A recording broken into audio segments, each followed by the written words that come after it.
फाल्गुन अमावस्या की कथा। फाल्गुन अमावस्या की पौराणिक कथा के अनुसार एक गरीब ब्राह्मण परिवार था जिसमें पति पत्नी और उनकी एक पुत्री थी। उनका जीवन सामान्य ही चल रहा था। जैसे जैसे वर्ष बीतते गए उनकी पुत्री भी धीरे धीरे बड़ी होने लगी। बढ़ती उम्र के साथ उसमें स्त्रियों के गुणों का भी विकास होने लगा था। वह देखने में अत्यंत ही सुंदर, सुशील और सर्वगुण संपन्न थी, लेकिन गरीब होने के कारण उनका विवाह नहीं हो पा रहा था। एक दिन उस ब्राह्मण के घर एक साधु महाराज पधारे। ब्राह्मण पुत्री की सेवा से साधु महाराज का मन बहुत प्रसन्न हुआ और उन्होंने कन्या को लंबी उम्र का आशीर्वाद तो दिया, साथ ही यह भी बताया कि उसके हथेली में विधवा योग है। इस बात से चिंतित होकर दीन ब्राह्मण ने पंडित से पूछा, पुत्री के इस वैधव्य दोष का निवारण कैसे होगा। साधु महाराज ने कुछ देर विचार करने के बाद अपनी अंतर्दृष्टि से ध्यान करके बताया कि कुछ दूरी पर एक गांव में सोना नाम की धोबिन जात की एक महिला अपने बेटे और बहू के साथ रहती है, जो बहुत ही आचार विचार और संस्कार संपन्न तथा पतिपरायण है। यदि यह कन्या उसकी सेवा करे और वह महिला इसकी शादी में अपने मांग का सिंदूर लगा दे, उसके बाद इस कन्या का विवाह हो तो इस कन्या का वैधव्य योग मिल सकता है। साधु ने यह भी बताया कि वह महिला कहीं आती जाती नहीं है। यह बात सुनकर ब्राह्मणी ने अपनी बेटी से धोबिन की सेवा करने की बात कही। अगले दिन कन्या प्रातःकाल ही उठकर सोना धोबिन के घर जाकर साफ सफाई और अन्य सारे काम करके अपने घर वापस आ जाती। एक दिन सोना धोबिन अपनी बहू से पूछती है कि तुम तो सुबह ही उठकर सारे काम कर लेती हो और पता भी नहीं चलता। बहू ने कहा, माँ जी, मैंने तो सोचा कि आप ही सुबह उठकर सारे काम खुद ही खत्म कर लेती हो, मैं तो देर से उठती हूँ। इस पर दोनों सास बहू निगरानी करने लगी कि कौन है जो सुबह ही घर का सारा काम करके चला जाता है। कई दिनों के बाद धोबिन ने देखा कि एक कन्या मुँह अंधेरे घर में आती है और सारे काम करने के बाद चली जाती है। जब वह जाने लगी तो सोना धोबिन उसके पैरों पर गिर पड़ी। पूछने लगी कि आप कौन हैं और इस तरह छुपकर मेरे घर की चाकरी क्यों करती है। तब कन्या ने साधु द्वारा कही गई सारी बात बताई। सोना धोबिन पतिपरायण थी, उसमें तेज था। वह तैयार हो गई। सोना धोबिन के पति थोड़ा अस्वस्थ थे। उसने अपनी बहू से अपने लौट आने तक घर पर ही रहने को कहा। सोना धोबिन ने जैसे ही अपने मांग का सिंदूर उस कन्या की मांग में लगाया, उसका पति मर गया। उसे इस बात का पता चल गया। वह घर से निराजल ही चली थी। यह सोचकर कि रास्ते में कहीं पीपल का पेड़ मिलेगा तो उसे भंवरी देकर और उसकी परिक्रमा करके ही जल ग्रहण करेगी। उस दिन अमावस्या थी। ब्राह्मण के घर मिले हुए पकवान की जगह उसने ईंट के टुकड़ों से 108 बार भंवरी देकर 108 बार पीपल के पेड़ की परिक्रमा की और उसके बाद जल ग्रहण किया। ऐसा करते ही उसके पति के मुर्दा शरीर में वापस जान आ गई। धोबिन का पति वापस जीवित हो गया। इसलिए माना जाता है कि इस दिन व्रत आदि करने से पुण्य फल की प्राप्ति होती है। अतः जो व्यक्ति अमावस्या के दिन 108 वस्तुओं की भंवरी देकर सोना धोबिन और गौरी गणेश का पूजन करता है, उसे अखंड सौभाग्यवती की फल प्राप्त होती है। तीन पनौती अमावस्या व्रत कथा। एक गांव में सास और बहू अकेले रहती थी और उनका बेटा विदेश में कमाने के लिए गया था। सास और बहू बहुत अच्छे से रहती थी। दोनों एक दूसरे की देखभाल करती थी। एक दिन बहू ने खाना नहीं खाया तो सास ने बहू से पूछा कि आज तुमने खाना क्यों नहीं खाया। तब बहू ने कहा कि सासू माँ, आज मेरा तीन पनौती अमावस्या का व्रत है, इसलिए मैंने खाना नहीं खाया। तब सासू माँ ने कहा कि बहू, ये व्रत क्या होता है और ये व्रत करने से क्या फल मिलता है, मुझे भी समझाओ। तब बहू ने कहा कि सासू माँ, तीन पनौती अमावस्या का व्रत करने से बहुत पुण्य मिलता है। घर में अन्न धन की प्राप्ति होती है, सुख शांति रहती है तथा अटल सुहाग मिलता है और पुण्य प्राप्ति होती है। इस व्रत में प्रत्येक वर्ष अलग अलग खाना खाया जाता है। के मंदिर में चढ़ावा चढ़ाया जाता है या फिर किसी ब्राह्मण को दान दिया जाता है। इस व्रत में पहले साल शक्कर, घी और चावल से बना खाना खाया जाता है। पहले साल व्रत पूर्ण होने के बाद 1.25 किलो चावल और 1 कटोरी घी तथा 1 कटोरी शक्कर का दान किसी ब्राह्मण को दिया जाता है। दूसरे साल जौ, घी और शक्कर से बना खाना खाया जाता है। जब दूसरे साल व्रत पूर्ण हो जाए तो 1.25 किलो जौ, 1 कटोरी घी तथा 1 कटोरी शक्कर किसी मंदिर में चढ़ाया जाता है। फिर ब्राह्मण को दान दिया जाता है। तीसरे साल दूध, तिल और घी से बने व्यंजन खाए जाते हैं। जब तीसरे साल व्रत पूर्ण हो जाए तो आधा किलो तिल, गुड़ तथा 1 कटोरी घी किसी मंदिर में चढ़ाया जाता है। फिर किसी ब्राह्मण को दान दिया जाता है। इसी ही दिन मनौती अमावस्या व्रत कहा जाता है। फिर बहू ने कहा कि इस व्रत का अगर संकल्प लेते हैं तो उसे पूरा करना जरूरी होता है। अगर पूरा नहीं कर सकते हैं तो सास बहू में झगड़ा और घर में अशांति आती है। तब सासू ने कहा कि मेरी तो उम्र हो गई है, लेकिन तुम यह व्रत करो। और बहू यह व्रत का आरंभ करती है। लेकिन एक दिन बहू ने किसी के कहने पर गेहूं से बनी रोटी खा लेती है और अमावस्या माता इस बात से नाराज हो गई। जो सास और बहू बहुत ही प्यार से रहती थी, इन दोनों में झगड़े होने लगे। सभी गांव वाले भी हैरान हो गए कि यह सब क्या हो रहा है। सास अपनी बहू को कहने लगी कि तुम जब से हमारे घर में बहू बन के आई हो तब से हमारे घर की लक्ष्मी चली गई है, तुम हमारे लिए शुभ नहीं हो। तब बहू ने कहा कि आपके घर की लक्ष्मी चली गई है तो कहाँ मिलेंगी, मुझे बताओ, मैं लक्ष्मी को लेकर आऊंगी। तब सासू ने कहा कि लक्ष्मी तुमको समुद्र के बीच में भगवान विष्णु के पैर दबाते हुए मिलेंगी। तब बहू यह कहकर चली जाती है कि अब जब तक मैं लक्ष्मी को लेकर नहीं आऊंगी तब तक इस घर में पैर नहीं रखूंगी। इतना कहकर बहू लक्ष्मी की खोज में निकल जाती है। जब बहू लक्ष्मी को खोजने के लिए निकलती है तब उसे बीच रास्ते में एक गाय माता मिलती है। वह बहू से पूछती है कि आप कहाँ जा रहे हो।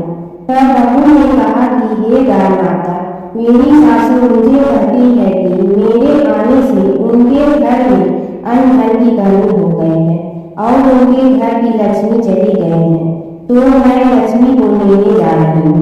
तब गाय माता ने कहा कि हे बेटी, अगर तुम जा रही हो तो भगवान से मेरे बारे में भी पूछ लेना।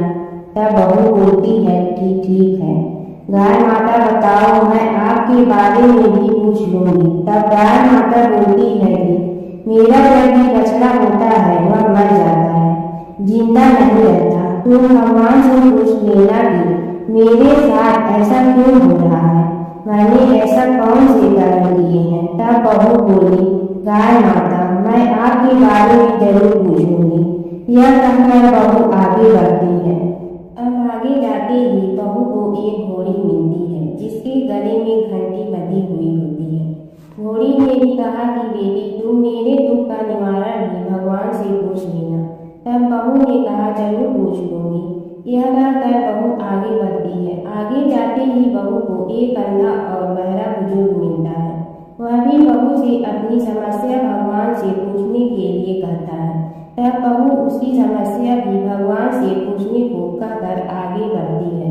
आगे जाते ही बहू को एक बूढ़ी औरत मिलती है जो हाथ और पैर से अपाहिज होती है। वह भी बहू से अपनी समस्या भगवान को पूछने के लिए कहती है। तब बहू उसकी समस्या को भी पूछने के लिए तैयार हो जाती है और आगे बढ़ती है। आगे जाते ही बहू थक जाती है और एक आम के पेड़ के नीचे बैठ जाती है। तब आम का पेड़ खुश होकर बहू से पूछता है कि बेटी, तुम कहाँ से आई और कहाँ जा रही हो। तो तब बहू बताती है वह लक्ष्मी को लेने जा रही है। तब पेड़ भी अपनी समस्या भगवान को पूछने के लिए कहता कि मेरे पेड़ पर लगे आम खट्टे ही क्यों होते हैं, इस बारे में भगवान को जरूर पूछना। तब बहू उसकी समस्या लेकर आगे बढ़ती है। आगे जाते ही बहू को एक तलाई मिलती है। वह भी बहू को बताती है कि तुम भगवान से पूछने की मेरे तलाई का पानी इतना मैला क्यों है, कोई भी इसे नहीं पीता है। तब बहू कहती है जरूर पूछ लूंगी और कहकर आगे बढ़ती है। बहुत दिन जंगल में चलते चलते बहू थक जाती है। उसे भूख भी लगी होती है, लेकिन खाने को नहीं मिलने से वह थक जाती है और जंगल में बेहोश हो जाती है। उसी समय भगवान विष्णु और माता लक्ष्मी वहां विचरण करते हुए आते हैं। तब माता लक्ष्मी विष्णु जी से कहती हैं कि हे नाथ, यह आपकी बहुत बड़ी भक्त है, आप इसके दुखों का निवारण करो। तब भगवान विष्णु कहते हैं कि इस संसार में बहुत जीव दुखी हैं, सभी अपने अपने कर्मों का फल भोग रहे हैं, किस किस के दुख का निवारण मैं करूं।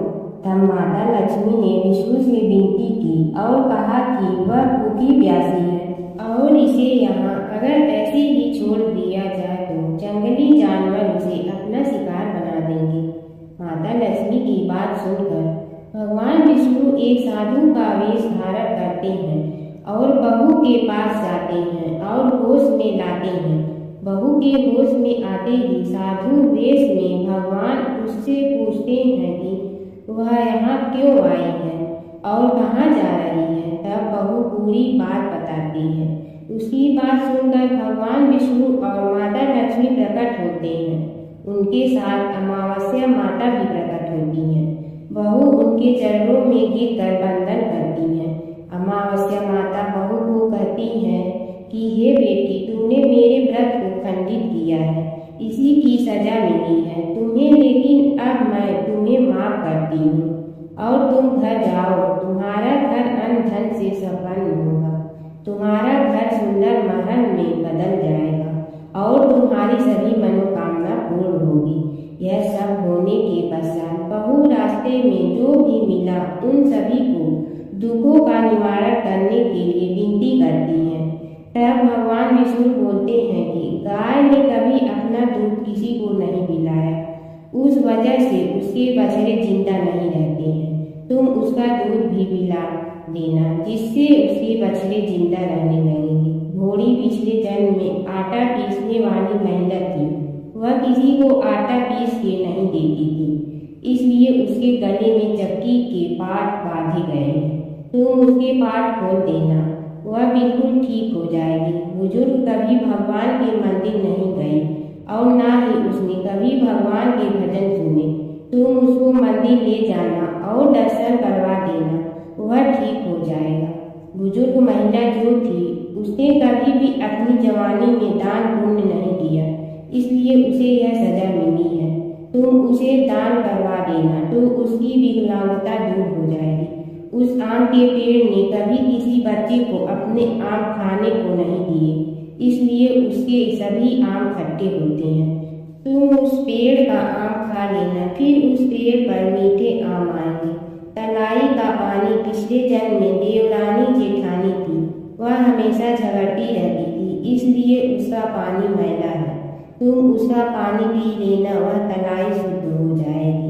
बहू ने भगवान विष्णु, माता लक्ष्मी और अमावस्या माता को नमन करके घर जाने के लिए निकलती है और रास्ते में उसे जो जो भी मिला उनके सभी समस्या भगवान के कहे अनुसार दूर करती हैं। सभी उसे आशीर्वाद देते हैं। घर जाते ही उसका घर एक सुंदर महल में परिवर्तित हो जाता है तथा घर में अन्न धन भरा मिलता है। अब बहू सासू से कहती कि सासू माँ, आपने सच कहा था, मैं आपके लिए शुभ नहीं हूँ। मेरे जाने से ही आपके घर में लक्ष्मी आई है। अब आप यहाँ रहें, मैं मरने जा रही हूँ। तब सासू ने कहा कि ये बेटी, यह सब तुम्हारे पनौती अमावस्या व्रत का फल है, हमें मिला है। तुम यहाँ पर ही रहोगी, कहीं नहीं जाओगी। और सास बहू खुशी खुशी रहने लगी।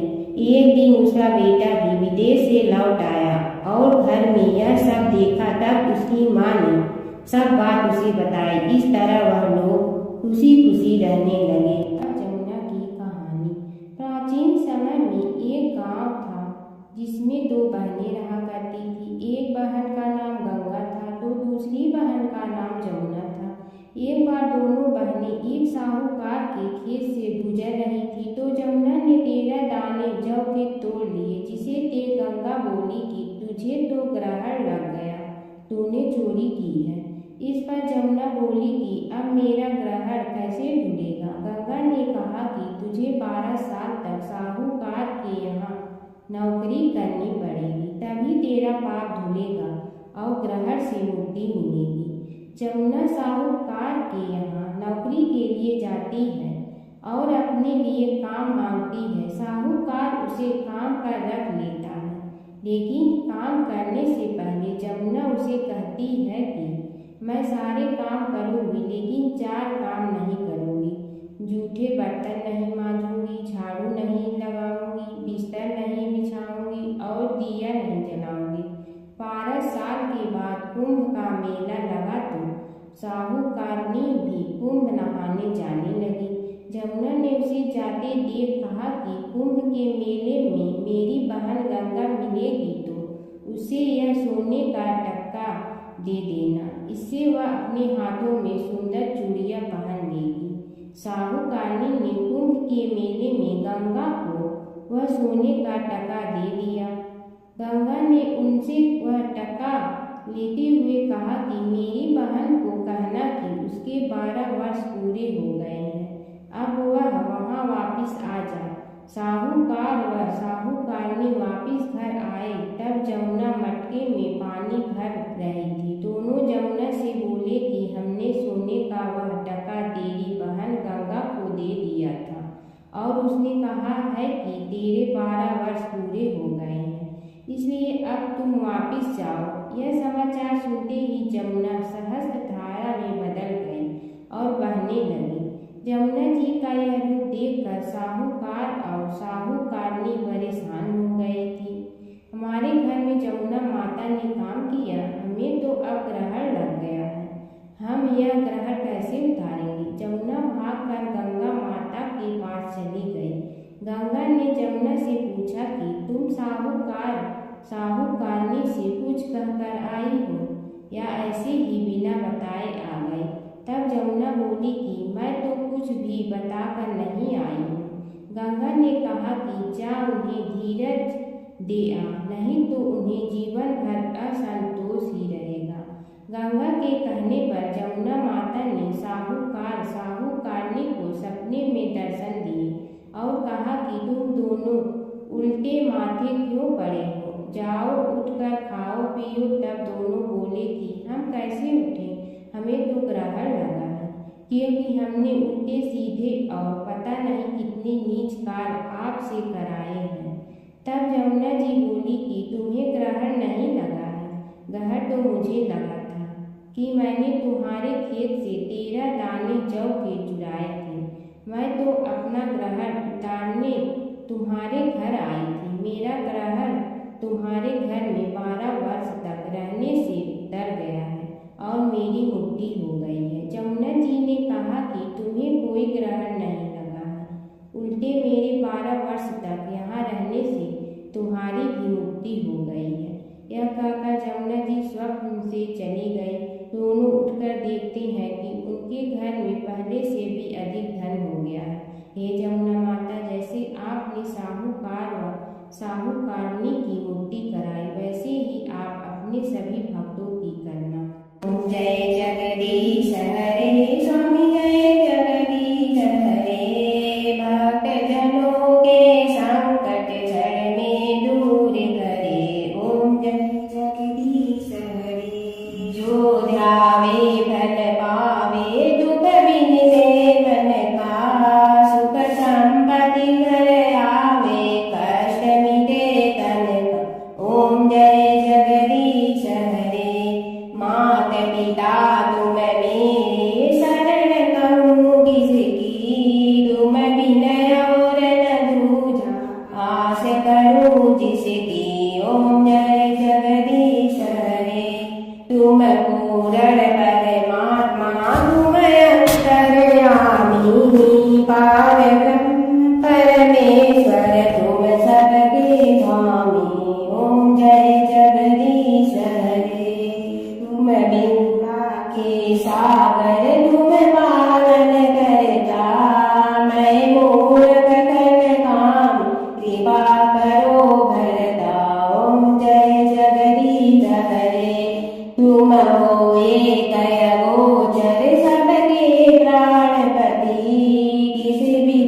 करो देवा श्रद्धा भक्ति बढ़ा संतन की सेवा ओम जय जगदीश हरे तन मन धन सब तेरा स्वामी सब कुछ है तेरा तेरा तुझको अर्पण क्या लागे मेरा ओम जय जगदीश